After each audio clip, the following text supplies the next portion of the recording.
Hey there, thanks for watching today. In case we've not already met, I am Megan Avery and I created Hip Stitch Academy a while ago, and I'm also a sewing business owner. I own a studio. I've owned it for about 17 years now, teaching kids and adults how to sew in Hoboken, New Jersey. So right now, I am currently in Oaxaca, Mexico. I've got about a week left. I've been here for about 3 weeks working and being a tourist and just kind of living life. And it's been pretty amazing. But today, I wanted to talk to you about something that is important to me,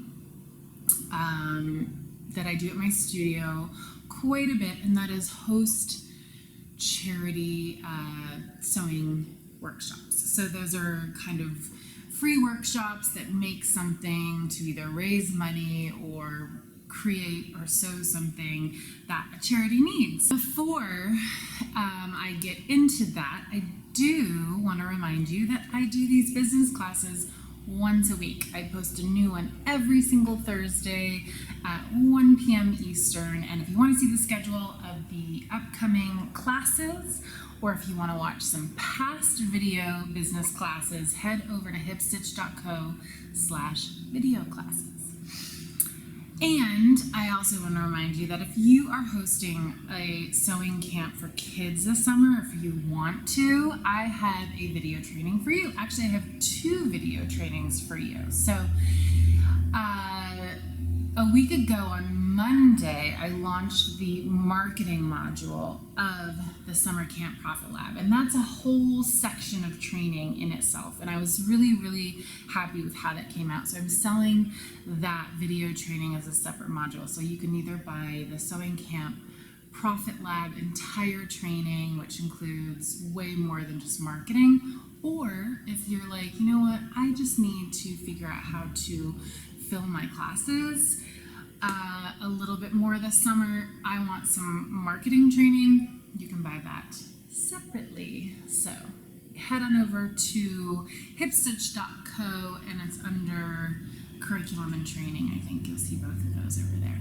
All right, so now let's get into today's video class topic.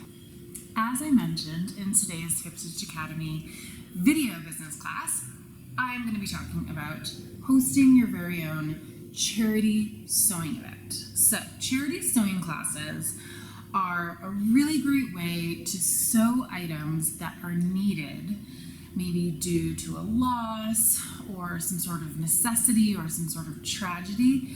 And they are also a really great way to cultivate your sewing studio community.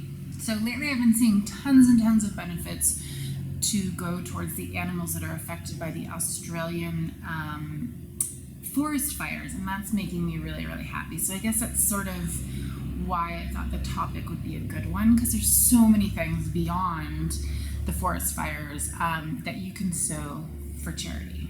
Today I'm going to talk about the obvious benefits of how these types of sewing classes and workshops can help raise money for organizations in needs, but it can also help promote sewing in your sewing studio community. So I think a lot of times when we think about charity sewing events, we think about groups of stitchers and a bunch of caring people coming together and creating sewing projects that are actual objects that an organization needs, like maybe sewing pillowcase dresses. There's an organization to do that, or one workshop that we've done in the past is sewing kids' surgical gowns. So there's all kinds of things where you can actually make an actual item, send it out, call it a day. But beyond making these things needed in the workshops, I also want to talk about how your sewing studio efforts can actually raise money for charitable organizations. So one of the regular fundraising events that I do at my sewing studio, and we hold it every year, and it's super, super fun and super easy. It's for a cat charity that is near and dear to my heart. I adopted one of our cats from this charity called Jersey Cats. So each year we hold a free sewing workshop in my studio. And in the class, our goal is to make as many little tiny, like small catnip filled toys that we can in I think a 2-hour workshop. These cat toys that we sew are then sold at our local street fair here in Hoboken.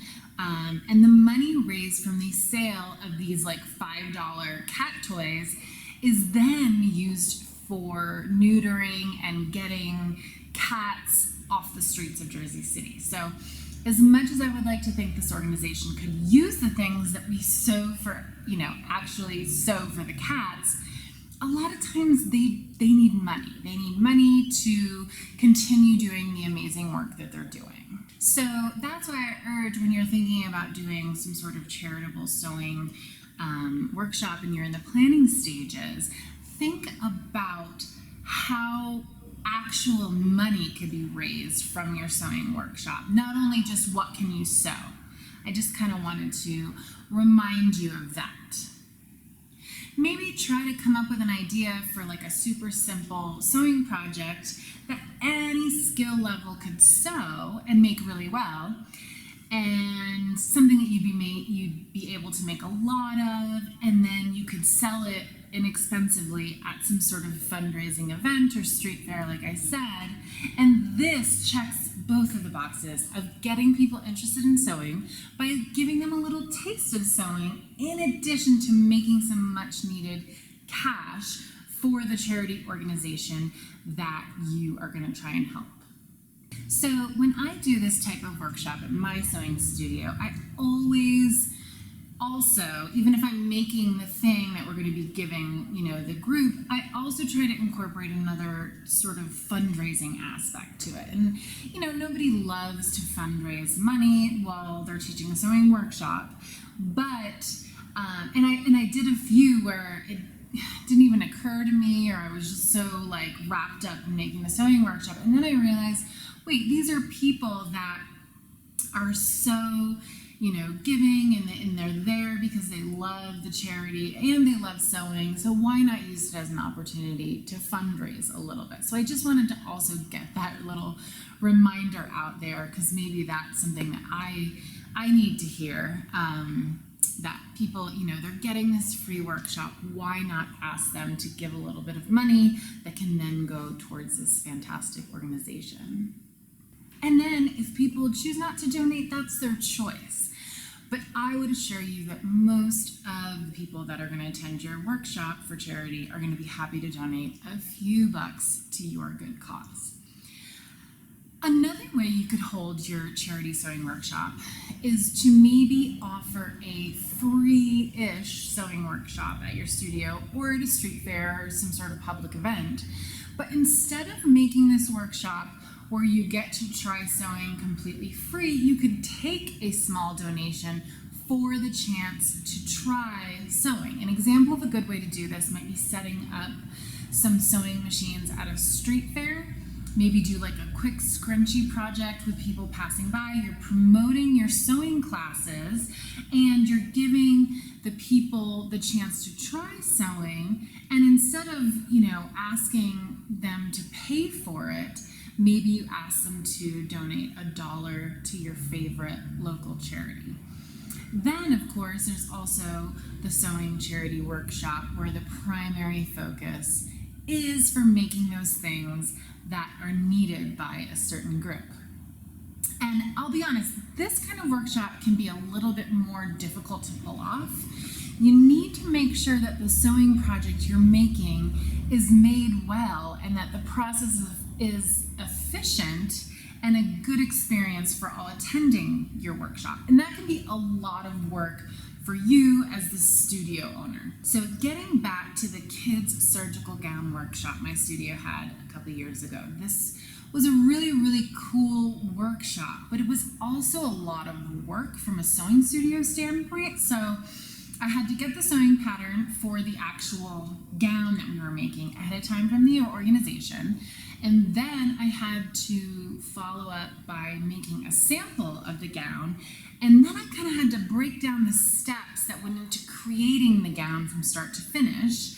And then I had to get super organized with how I was going to structure the charity workshop so that we all could be very organized and productive enough to make multiple kids' gowns correctly through the course of the evening. And this was, like I said, this was a lot of work. Somehow we managed to crank out 10 surgical gowns that we were able to donate to this organization, but it was pretty involved because we had to kind of make sure that different people were heading up the different, people who had a lot of sewing experience were heading up the different stations to make sure that their part of the gown was being finished correctly. And then after the actual workshop, I had to put in a few extra hours, and you've got to be kind of willing to do this to make sure all the gowns were finished correctly, usable, didn't have tons of threads hanging off them, and they were ready to go to ship out to the organization. Because you don't want to spend all this time doing, this great charity workshop and then have the thing that you sewed, have the sleeve on upside down or something like that. So, you've kind of got to be the quality control, and that can be harder. So, I just want to mention all these things so that you've kind of got it in your head before you sit down and actually do one of these workshops. So if you think you're looking to do a workshop for your sewing studio, I highly encourage you to give it a try because it is a really great way to give back to your community as well as spread the word about how fun and useful learning to sew can be. So don't forget that you're probably going to be the one that's donating the fabric to make whatever the project is you're making. So keep that in mind as well. Okay, so here are a few steps to follow when putting together your own charity workshop. So determine the charity and what you'll be sewing. I included a list of projects that you can sew for charity that I found just by randomly searching. So check that out. They have tons of different charity sewing projects, and then link over to that organization and still make sure that it's up to date. But the page that I found was a fairly new one. So it's a good starting place. You can also use your own search engine skills to find a great organization. And I will also include in the notes below this the name of the organization that we did the surgical gowns for. It's a New Jersey charity, but they're always looking for people to sew more kids' gowns for kids who are having surgery either from overseas in the United States or actual surgeries where their doctors are going over and performing surgeries for kids in, third world countries. Next, you're going to want to determine where and when you'll be holding your charity sewing event. Remember, you don't have to own your own sewing studio in order to do something like this. Just like any sewing class you teach, a mobile sewing class is always an option. You can hold your charity sewing workshops just about anywhere. You've got some big work tables to work on and power for the sewing machines that you'll be bringing in. Next, spread the word like crazy about the event that you're going to be hosting. Add the details of your charity workshop to your website, to your social media outlets, and tell everyone you know about it. It's helpful to have some kind of sign-up page so you can keep track of who's actually coming to make sure you have enough space and refreshments if you're serving them. I highly recommend cutting the number off at a certain point so you don't wind up with more people than you can handle in your space. Too many cooks in the kitchen, we all know what happens. So figure out how many people you want to show up, make your cutoff point there. I also highly recommend saying something in your sign-up process that discourages people from signing up and then not showing up. Make it really, really clear that there are only a certain number of spaces, and if you sign up to attend, you are committing to coming to this workshop and you expect them to show up. It doesn't always work. People are still going to not show up. But by saying this, I think people will understand that they're making a commitment. Even though it's free, if you're signing up, you're holding a spot for yourself, which means you're blocking someone else from coming. So just make that really, really clear in the sign-up process. Okay, next thing, you need to make a sample of the project that you're going to be sewing for the workshop so that you, as the sewing instructor for the evening, know how to make it and you can easily show others how to make it as well. Then you're going to gather all the supplies that you need to make several of the charity projects you'll be making at the workshop. Maybe you can also try to put together a quick step-by-step tutorial for making the project and have copies of that to distribute on the night of the workshop. This is going to help people be a bit more independent at the workshop, and then hopefully you're not going to be there, holding everyone's hand during every step of whatever you're making. Also, don't forget to ask your students from the workshop to donate money to the cause. Also, don't forget to ask your workshop students for donations towards the charity. It's always a nice addition to send money that you've collected on the night of the workshop to that charity in addition to whatever you're sewing. Every charity can use money. Also, don't forget to promote your other sewing classes on the night of your workshop. Yes, this is for charity, but this is also an event that you're promoting your sewing classes to your community. So be sure to get people to sign up for your mailing list at an event like this. And also remember to have fun while the workshop's going on. You want to show people how much fun and rewarding sewing can be. You want people to have a great time while they're sewing. And if you have fun while you're teaching this workshop, your students are also going to have fun, and they're going to want to do more sewing in the future. So I will see you again in 2 weeks. Actually, there's no business class next week because I will be flying home. So I am taking the week off, but I will be back the following Thursday for a brand new business class.